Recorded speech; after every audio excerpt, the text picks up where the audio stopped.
Hollander from Hotel Tech Report will be joined by industry thought leaders to discuss how technology can transform your distribution strategies. Please welcome Jordan, along with Klaus Kohlmayr from Ideas, Chinmai Sharma from Dhisco, Adam Harris from Cloudbeds, and Karen Stevens from Revinate. How's it going, everyone? Oh, do you want to come through? Yeah, let's do that. Cool. I'm going to go in the middle. In the middle? Yeah. So it's really interesting that when we're at a hotel electronic distribution conference, we're starting to have, we had panels earlier today from Airbnb. We have executives from Oyo Rooms. And so I think what we're seeing is that the meaning of what a hotel is changing. And so what we'd really like to talk about today is, one, what are the long-term changes that are happening in hospitality, and specifically around what does it mean to be a hotel and how can we operate in this new world with a different type of competitor?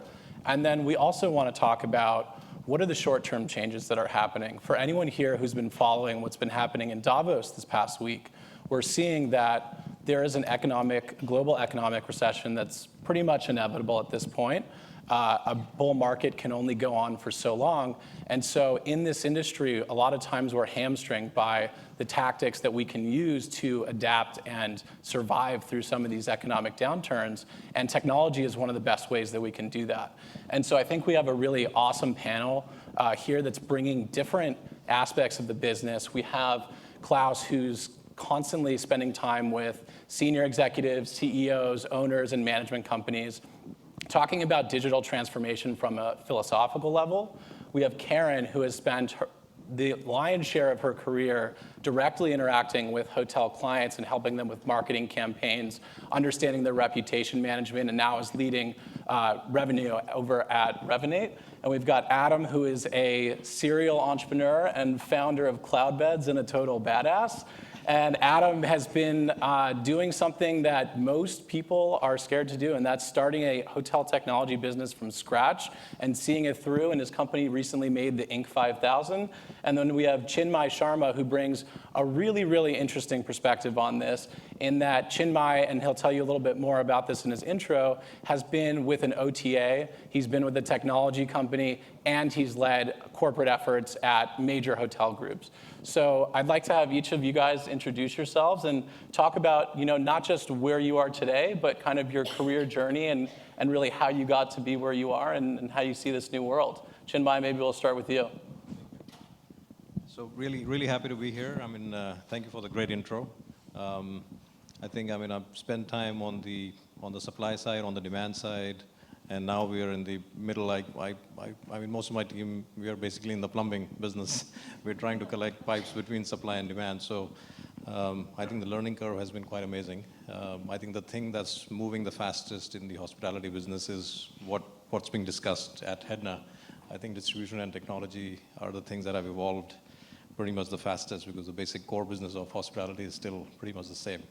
So I think part of the business model is to keep things confusing, because that's why we make money. But at the same time, I think now the speed of change is finally catching up. It's really interesting to see. I think everybody knows what direction to go in. It's just that a lot of times you have a lot of baggage and you have a lot of legacy platforms which take time to transform. And from our vantage point, what we see is that on the demand side, I think the OTAs and the consumption channels are transforming really fast because they are new age platforms. I think on the supply side, I think they're still playing catch up. But it's really interesting to see that some hotel chains have now taken a major decision. IHG is one of them, that they're bringing a new age platform now, which is going to transform the way they do business. So it's really interesting. We are really at a good vantage point just to see what's going on. And can you talk about your specific vantage point of kind of where you're coming in your career evolution and recently joining Dhisco and kind of how you came to that? Yeah, so it's been a really interesting ride. I think it's been a few months. My learning curve has been pretty steep. I think the good thing is that Dhisco has been in business for like 30 years, and then with the Rethinking acquisition that happened a few months ago, now we have global presence, and we're able to tap into the synergies of a larger organization. So right from account management, cost efficiencies, tech talent, et cetera, it becomes a lot more easier now to have a plan to at least conquer the world. Yep. And yeah, I think it's an interesting place. At Dhisco alone, we see 20 billion transactions a month. So we are very fortunate that we work with all major hotel chains. So we are able to see, supply, demand, travel, shop, booking data, and the look-to-book ratios are through the roof. The long tails are getting longer. I think it's really hard for chains to keep up building direct connects, and I think they're realizing that we might as well give it to the plumbing team and focus on the guest. So it's a good, interesting thing to watch. Absolutely. Adam, can you tell us a little bit about kind of how you founded Cloudbeds and how you got to be where you are today? I think I'm a glutton for punishment. Starting a company in the hotel industry it's an amazing journey, but also a gift once you sort of figure it out. It stemmed from our own personal travel experiences. I've been to 52 countries around the world, and some of my favorite experiences are meeting individuals on the road. And to sort of echo what Cami was saying earlier, it's those experiences that drove Cloudbeds to its creation. We did everything from the scratch. So everything from what's known as a PMS or property management system to distribution to analytics and reporting. Now marketplace and payments. We're a full hotel management suite, and we're doing this for close to 23,000 properties around the world in the last 4 years. It's been a journey, but the real things that have been exciting for us is taking 31 countries worth of people and taking all that hospitality experience and trying to globalize a product for the independents, the long tails, the ones that never really had or were given a fighting chance to compete with the big brands, and we're trying to help them and lift them up. So to be surrounded by Revinate and ideas, it's kind of fun to sort of come at it a little bit different angle, but it's a pleasure to be here, so thanks for listening. Awesome. Karen, you want to tell us a little bit about Revinate? Sure, absolutely. So I was thinking this morning, I think it's been 12 years since I came to my first HEDNA, which is, I'm kind of dating myself there, but it's really wonderful to see so many people that are in this industry because we just love it and we don't leave. So my background is actually with Travelocity and lastminute.com, and worked with the big brands. So a lot of folks in this room are my direct contacts on the other side with the chains.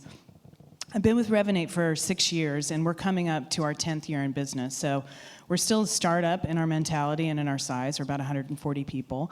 And we started in the industry with reputation management and also post-stay surveys. So when we first came out with reputation management, we were just consolidating all those review sites into a single platform that hotels could then respond to reviews, and we could also metric that and roll that up to a brand level. And the real secret in that sauce was, really usability. It was easy to see what was happening. It was easy to measure. Same thing with post-stay surveys, easy to see what's happening, able to publish that out to other websites. Now what we're doing, so we've always been a big data company, but really moving to this next phase, it's all about connecting into other hotel systems, starting with the PMS, and helping to see that data and visualize it so that you can segment and personalize. So that's really important, and it obviously takes a lot of computing power to be able to do that, so we just moved on to Amazon Web Services, and for us it's really about, Expedia was just up here talking about all of the data that they have, which is massive. And for us, kind of what Adam said, we're really helping kind of independents and smaller groups and medium-sized groups be able to see their own data and figure out how to maximize it. So it's really exciting times. Thank you. I'm Klaus. Ideas is 30 years old this year, and that's coincidentally also when I graduated from hotel school 30 years ago. I just thought about that, so that dates me too. I grew up in the hotel world. I worked with IHG for a long time, and I joined Ideas when I was living in Singapore. And then I left Ideas, and I came back about 2 years ago. And my role at Ideas as chief evangelist is to go around and talk to as many people as want to talk to me. I see what the trends are for the next 5 to 7 years, and then communicate that back to the industry and also bring that back into Ideas. So help with strategy for the company, as well as sitting down with brands, competitors, startups. Tomorrow I'm in Silicon Valley for a couple meetings as well. So I'm very broad conversations. And what we see at Ideas, I guess the biggest transformation over the last 3 or 4 years is that revenue management used to be something that people had as an afterthought or wanted to add on as an afterthought. And what we're seeing now is the fear of missing out on revenue management. So people that don't have revenue management technology or automation really feel that they're at a disadvantage now. And that's been a trend for the last, I guess, 3 years now. Awesome. Oh, I've got one built in. So, as I kind of mentioned, I want to start with talking about how we can adapt to macro trends and then get more into the blocking and tackling of tactical short-term ways that we can adapt to a downturn in the next couple of years. So, we're starting to see these new models pop up. So if you guys are familiar with Sonder, who's just raised, I think it's $80 million to create what's called a hometel. So what Sonder does is they will rent properties and then basically have single individual units within a city that have consistent inventory. And what this enables them to do is scale a hotel brand like Marriott or Starwood or Hilton or Hyatt, but they could scale really quickly. And the benefit that they have is that their technology infrastructure is completely consolidated, and they start with the basics of really good well-integrated and connected technology, and they're fundamentally technology businesses at their core. So as these companies like Sonder and Oyo are able to hit scale, it poses a real threat to the Marriotts and Hiltons and Hyatts of the world that have these massive ships that they have to turn, extremely complex operating infrastructures, extremely complex ownership structures. And so I guess my question to you guys is, when we look at the Oyos and Sonders of the world, what can hotel brands learn from those companies and implement in their own technology strategies in order to compete effectively?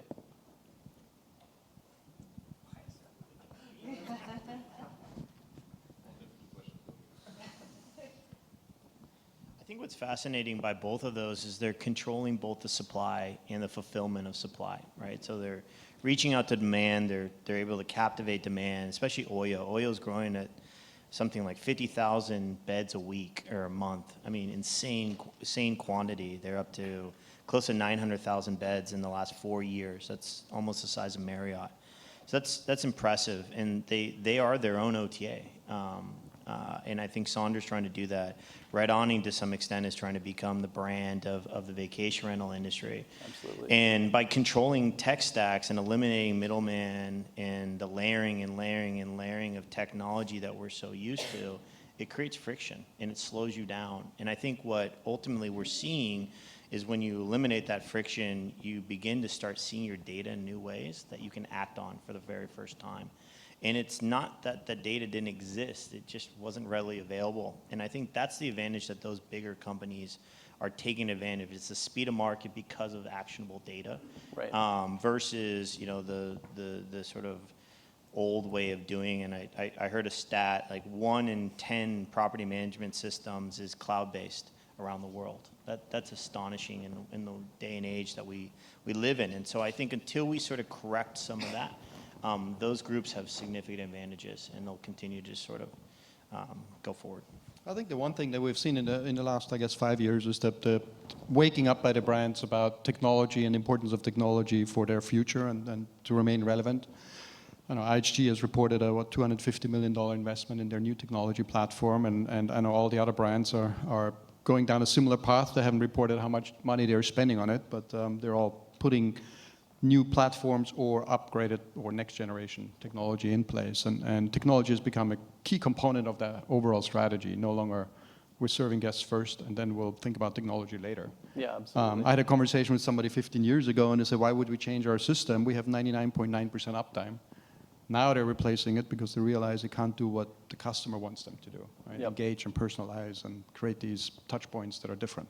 Yeah, and even as we look at not just the new market entrants, but looking at the consolidation of the hotel brands, and specifically, if I'm a hotel owner and I own the Sheraton Nashville, I can actually have a Marriott Nashville that's right across the street from my property.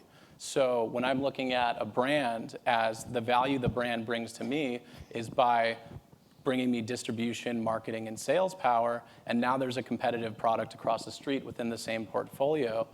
What I'd like to kind of talk about is it time to rethink the way that brands mandate technology to owners? So as an example, a lot of hotels within the branded space, for those who aren't in that world, I know we have a lot from the branded side, will have vanity websites. So basically allowing them to capture direct bookings that are separate of what comes in from Marriott.com, for example.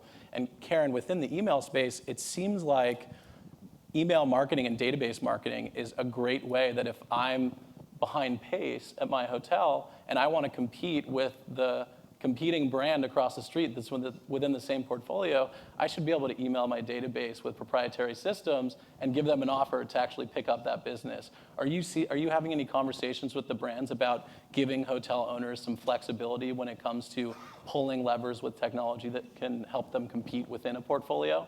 Yeah, we sure are. I mean, it's early days. I'll say that, there's still a lot of nervousness around that because everybody who owns the data and what's happening with this, and also consistency in messaging, right? So there's nervousness about a hotel just knocking together some kind of email campaign and chucking it out there. So we've done a couple things to help, ease some of the brands into this. One thing that we have is a branding module that helps all of the hotels be consistent in all of that.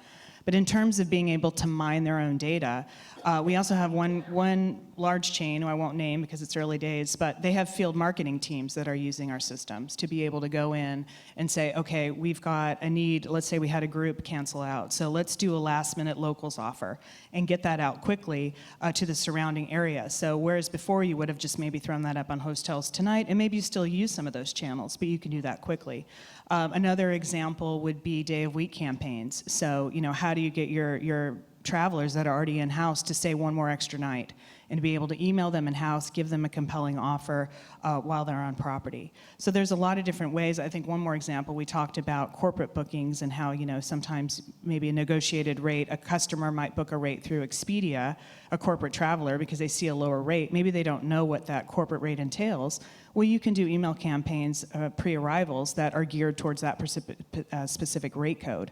So there's a lot of opportunity to be flexible there. And I think that, the brands just need to, again, if you want to compete in this environment, you need to put the guest at the center of that experience. And what the guest wants is, they want to be personalized. They want communications to be relevant to them and delivered at the right time. So it's time to look at it a little bit differently. Absolutely. And Chinmai, you've obviously been on the brand side at Wyndham and in a major brand. You've been at a smaller brand with Taj.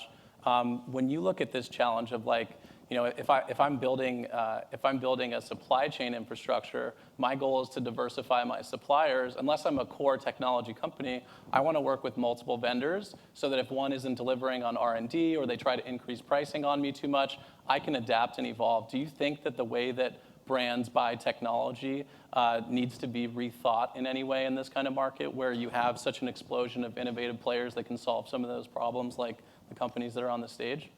Yeah, no, absolutely. I think the relevance of the distribution players and the technology companies that are available now, I mean, that whole process has gone through a transformation. So from a hotel owner perspective and from a brand perspective, it's becoming really hard to get their attention.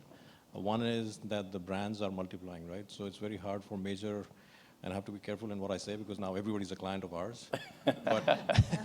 But major hotel companies have like 30 plus brands, right? So what's the difference between the 23rd brand and the 25th brand? And now the area of protection is really fuzzy because you can bypass that in multiple ways. So that pipe that is coming to the owner is now getting diluted in multiple ways. Yep. The big chains kind of solved the OTA problem because they negotiated good margins and the percentage contribution now is pretty much single digits. But then, hey, Airbnb is here and now alternate lodging is here and they're ramping up really fast. And if you look at it from a consumer perspective, it's all about choice. When you go into a market, earlier there was an X percentage of customers that were staying at Airbnb. Now X plus Y will start staying at Oyo and Red Awning and all this stuff. So the number of people coming into the market is finite, as you can see from what Jan presented. So where is that demand going? So for sure, it's going to have an impact. I mean, you can run different numbers on it, but it is going to have an impact. So I think coming back to your initial question of what should hotel companies do, I mean, they have to just embrace what's available here because every channel is different. You have to diversify your risk. We see it every day in our business. A lot of times, part of the clients that work with us is just to diversify risk. and then also to diversify the kind of channels that they work with, because every channel is different. It's got a different booking window. It's got a different geographic origin, different length of stay. So yeah, I think the answer is that you have to be a lot more open about the transformation that's happening around you compared to, let's say, 7 years ago.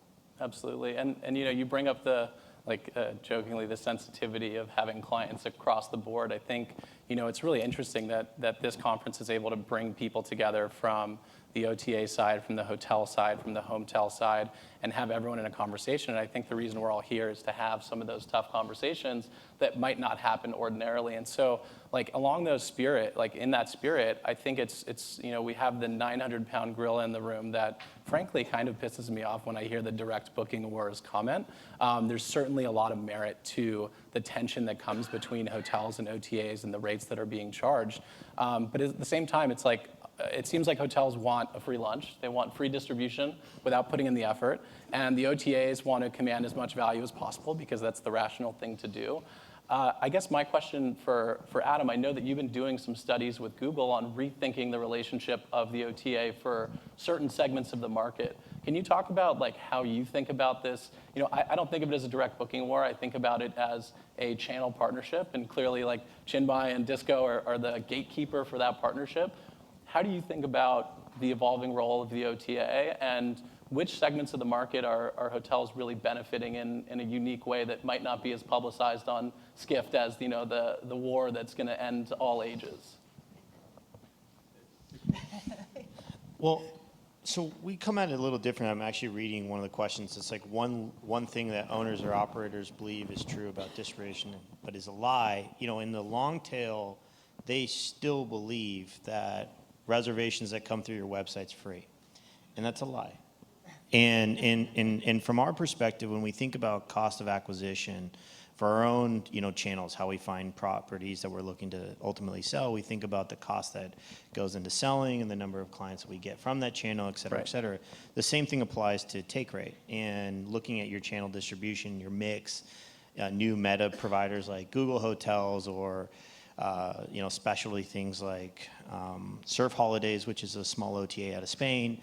All those provide value, right? It's a different customer that you ultimately reach, and depending on the spend of that customer, that falls back into your acquisition costs. And so we did this exercise recently for a few hundred properties in Latin America, and we had everyone raise their hands, how many people believe that direct bookings are free? And literally almost everyone raised their hand, and then you picked on I picked on someone, sadly, and we started going through their marketing spend. We started going through how their channel mix looks like, what their take rates are, and ultimately we showed them that just purely with a little bit of simple math, they were spending more money on direct reservations than they were through OTAs.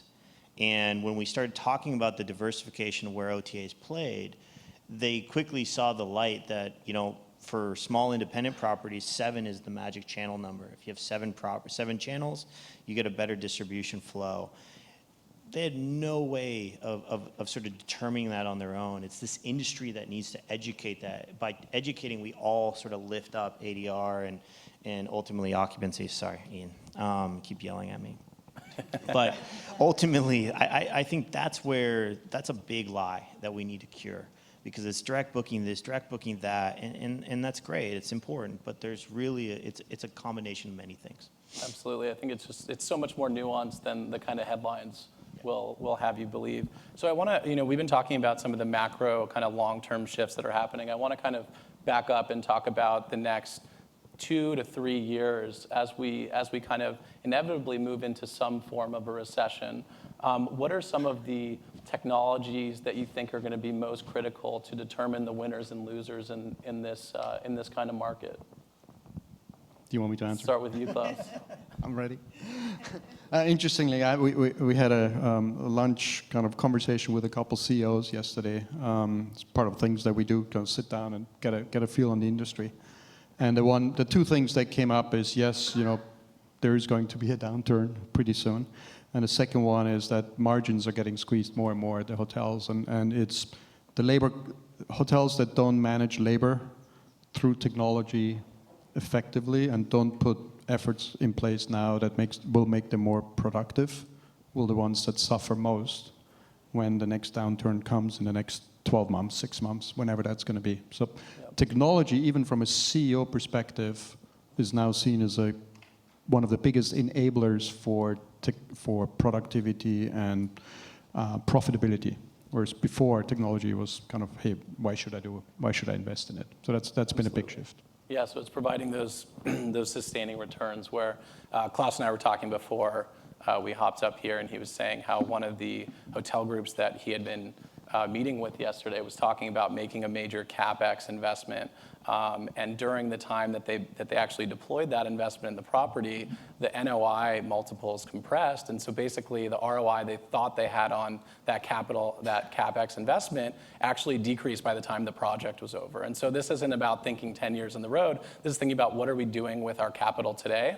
And so I think hotels in many ways are thinking about technology as a low-cost, scalable way to adapt to this new world. And so it's really interesting that you bring that up. And I think historically the mentality amongst hoteliers is, as I was interviewing Klaus's CEO and founder, Ravi Malhotra, and he was telling me that the way that hoteliers think about technology is like an Olympic runner waiting until they win a race to go buy shoes.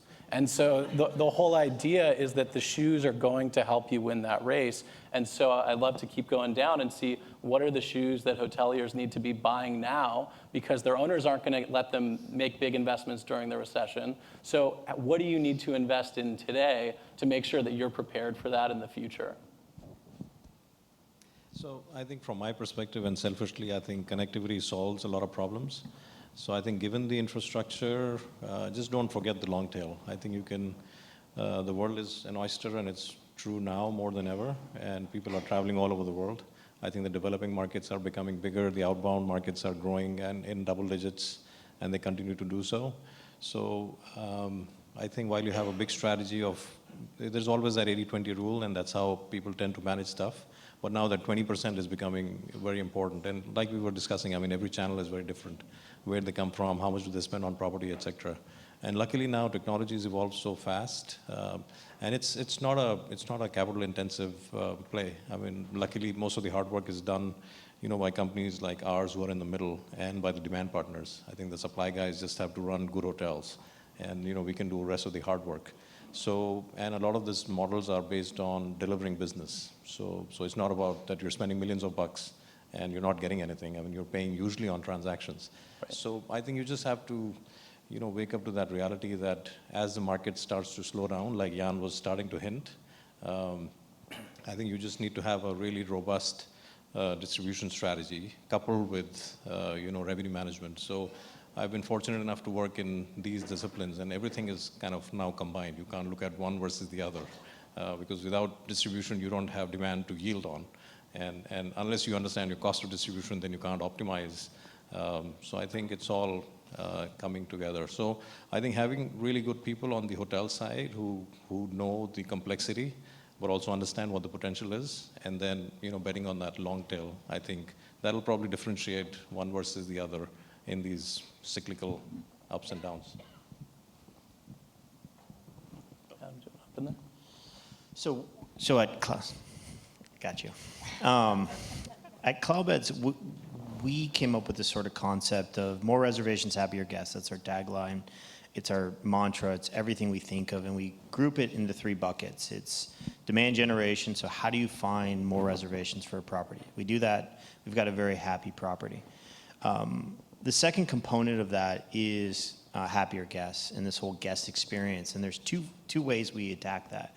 One is through workflow and automation and back office processing. So the more things we can remove from the hotelier and give it back to a system, something smarter, quicker, faster, and can machine operate it, that means we're freeing up time so that the front desk manager or front desk staff or GM can look up from screens and start having that interaction with the guest. And what we believe is once we do that, there's this just natural interaction and better experience that will evolve. And then lastly is just diving into that guest experience technology, creating that frictionless experience. So when I arrive at property, I'm not queuing. I might be able to grab my key through my phone, whatever the various technologies are, but allowing the guest to enjoy their stay the way that they want to have it. Not try to force them into something that's sort of the standard process. And so those are the three buckets. And we believe that they directly correlate with each other. The better the guest experience, the better the reviews will fall in the search results, higher search, sort ranks, thanks to all these incredible algorithms that the OTAs possess, which will ultimately lead to more reservations. So it's a really interesting play, and we find that those buckets are where we would focus on mostly. But again, that's a small independent operator, and they got their hands full. So I would just kind of tag off of what Klaus said and also Adam, that whatever it is that you're purchasing from a technology standpoint, it's got to be something that your labor force can use easily. It's got to be easy to use, easy to visualize, so there's a lot of complexity going on the back end.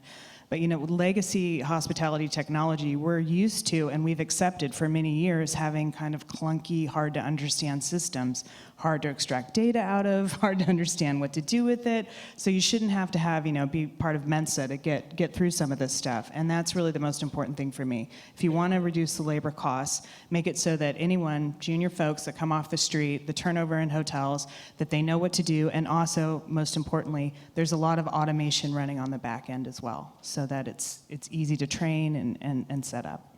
Absolutely. And then, kind of talking about how UX is, is starting to mirror what we see in the consumer worlds. Go on Guild.com or even, Expedia, and it's so easy to purchase things. Why shouldn't that be the case in B2B?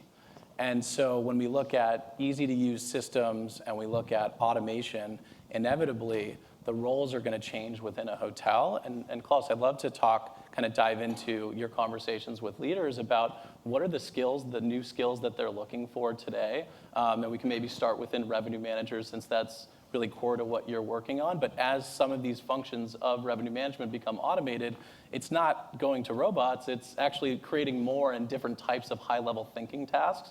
And so what are the things that some of the CEOs and presidents of companies that you're speaking with are looking for in their new kind of generation of leadership? Well, interestingly, usually the conversation starts about the GM and how the GMs need to be more business savvy and more tech savvy. So that's usually the first part of the conversation. From I guess revenue management, we notice, and Chinmai has been part of that transformation, is becoming more and more commercial, right? So it's the commercial leaders.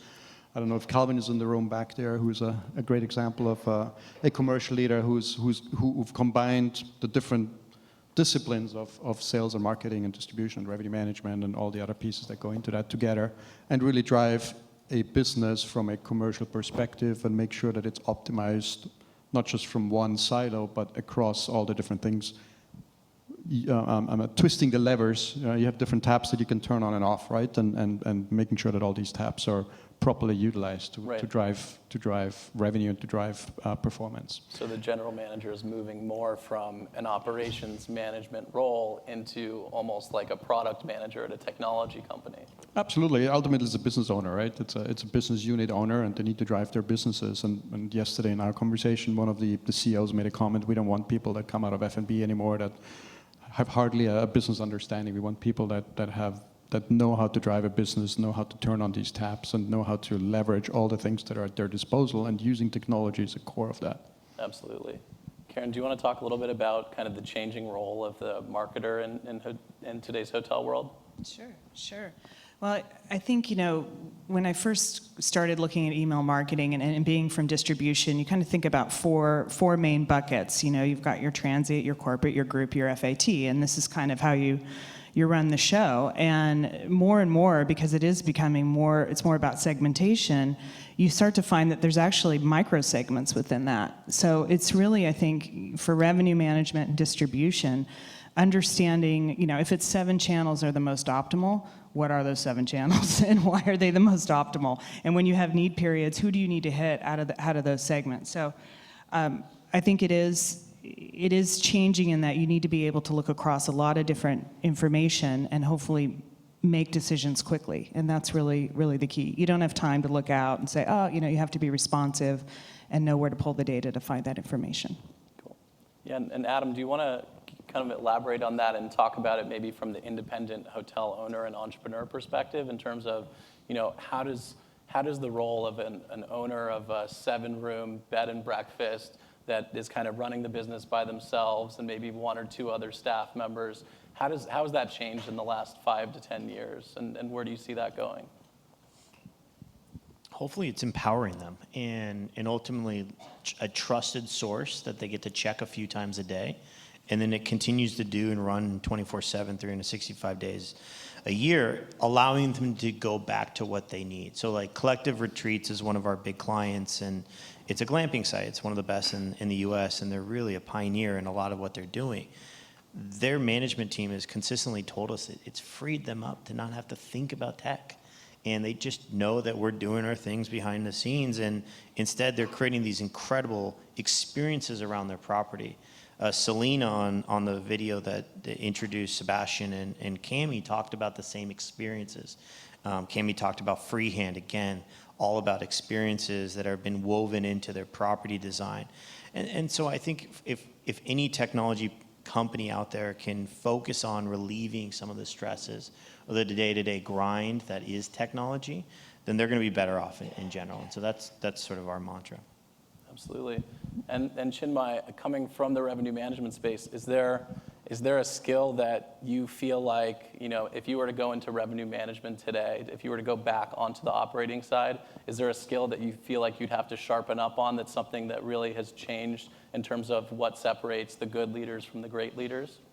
Yeah, I think that business acumen, you can't replace that. I think that's probably one of the biggest things, just to understand, what actions are you doing now, what is the long-term implication, and what happens to the bottom line. So I think that aspect is now luckily coming into the revenue management discipline in a big way, which is really good. And then everything is becoming much sharper and a lot more complicated as well.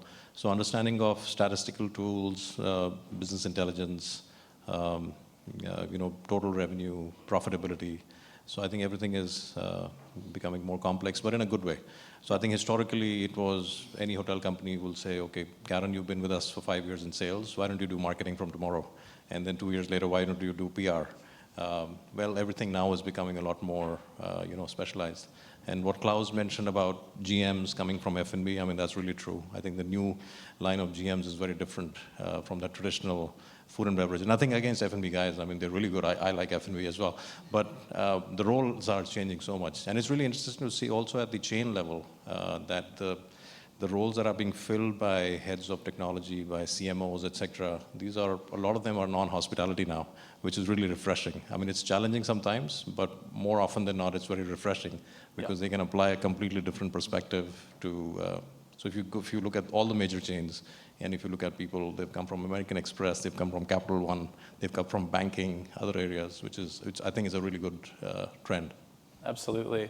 Yeah, and I think as we kind of wrap up this session, for me, the key takeaway that I'm hearing from each and every one of you is that while we're talking about technology, actually under the surface, it's all about people and changing skills and changing organizations. And so as we move into a downturn, as we have more and more different types of lodging accommodations that are coming to the HEDNA conference, the thing that we need to keep in mind is that keeping a tech savvy, keeping this big business acumen is actually what's most critical. And whereas in the past we were dealing with these really clunky infrastructure systems that are difficult to learn, that we no longer have to accept that in the hotel world today. We all deserve to have experiences, and all of our teams deserve to have experiences that are exactly like what they're having on their mobile phones at home and doing and purchasing things in the consumer world. And the role of technology is not to inundate us further and take us away from hospitality. It's just like we're moving from a computer to a phone eventually to have no device. Technology is making our lives easier, and that's really the way that we're going to move into this next kind of era that unfortunately is kind of having these two combining forces of new market entrants and a recession at the same time, and it really takes us being proactive about that. So thank you guys for all of that great content, and now we'll kind of hop into audience questions here. So the first question is, for you guys, what is the most exciting innovation, whether it's a feature or product that's been launched, let's say in the last 6 months, that was not launched by one of your companies? Adam, you probably did more. Yeah. Well, it's nothing to do with hotels, but I was having dinner with a friend of mine last week, and he said, I have a 91-year-old dad, And my dad is a veteran, and he's disabled. He can't see, and he just got these glasses, and these glasses allow him to see. And it's a combination of artificial intelligence and computer power that enables the person to wear these glasses with a little snap-on device, any glass, and they just snap on the device, and the device translates what they're seeing into hearing, and they can function like normal people. For me, that's an incredible innovation. There's 350 million people out there that can't see properly. That's going to be revolutionary.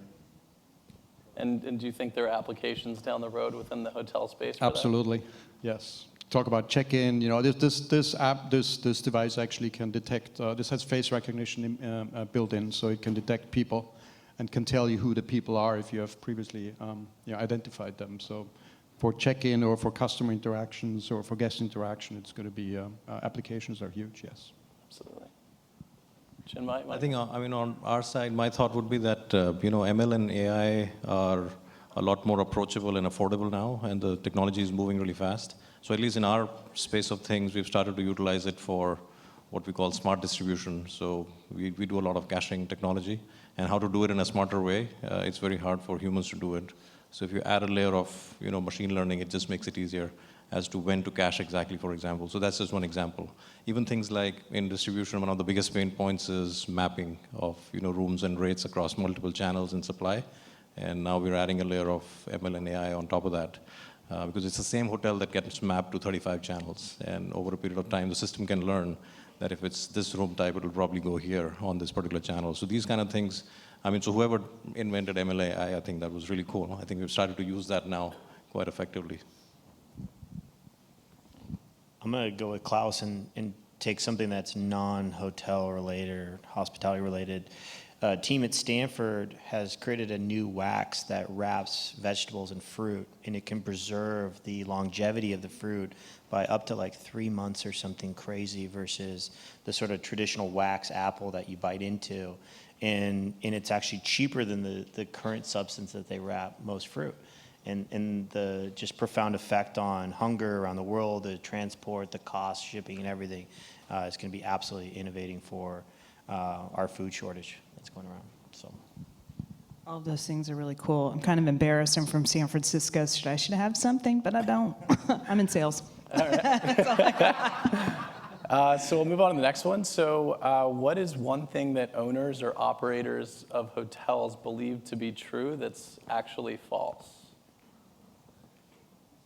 I think we all agree with Adam. Should we move on? I think the second one that I think people believe is true but is false is that Airbnb is not going to be relevant. So that was a few years back, right? And do you think there are any misconceptions around the role of technology? Like Ravi kind of talks about putting the shoes on after the race. Do you think that, Klaus, it seems like owners are starting to become much more interested in kind of digital innovation and transformation? Yeah, I think that's changed, absolutely. The owners are much more receptive, and there's a new generation of owners that is coming in. It's taken over from the original founders or the original builders of the hotels, and they're much more open to technology and innovation and trying things out. Yesterday we had conversations around automating dishwashing and automating housekeeping and how that's going to transform labor costs in hotels and what that's going to do to margins for hotels. So there's a lot of that conversation going on as well. Cool. And do you want to go, Karen? Oh, yeah. Well, I was just going to say that I think from our point of view, a lot of owner-operators believe that loyalty programs are the way to drive repeat bookings. And we actually did a study and found that if you have less than 30,000 rooms, it doesn't work. So for the big brands, obviously, the top 10 programs are 500,000 rooms and 20 million profiles. So that's kind of the break point. But actually, the number one driver of repeat bookings is Airbnb. Right? If you just look at that as a metric. So I think that's one of the things. And what do they do well? They differentiate with experience. So. Awesome. And that kind of ties in. There's a question here asking what's an emerging trend that Hotel Tech Report is excited about. And the thing that I'm really excited about, and we're seeing kind of everyone across the board here kind of move into, is that we are in a world with open APIs, with really low cost to deploy software, and everyone can try that software at a snap.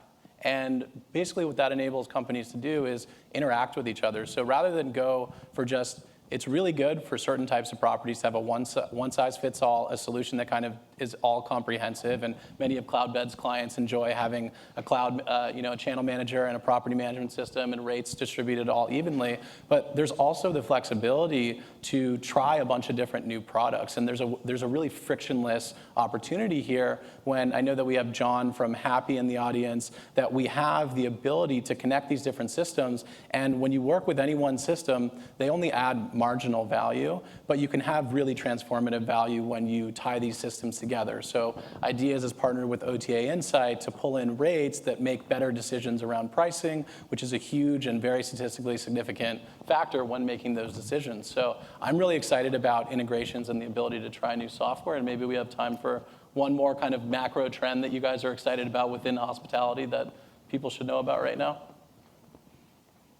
I think that's the problem. If we're not fixing and moving the industry forward, we're just answering needs and just checking boxes. And I think that's where companies like ours and everyone else here on the stage are spending 50% of their expenses every year is going into product and innovation. The more we do that as an industry, the more open our APIs are, the better this industry will go. And so I really do hope we as one of those groups are trying to lead that and being part of that open landscape. So. Awesome. Well, thank you guys for making time today, and I hope you guys enjoyed the conversation, and come on and say hi after we're done.